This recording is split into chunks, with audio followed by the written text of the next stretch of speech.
In this video we look at range, a built-in Python tool that generates a sequence of numbers and pairs perfectly with for loops.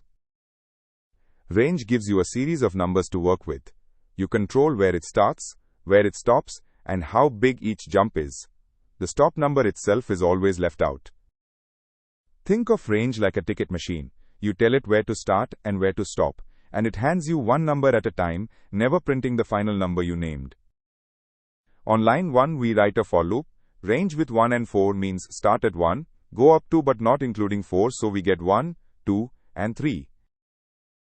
On line 2, print of I runs once for every number range hands over, so Python prints 1, then 2, then 3, and the loop ends.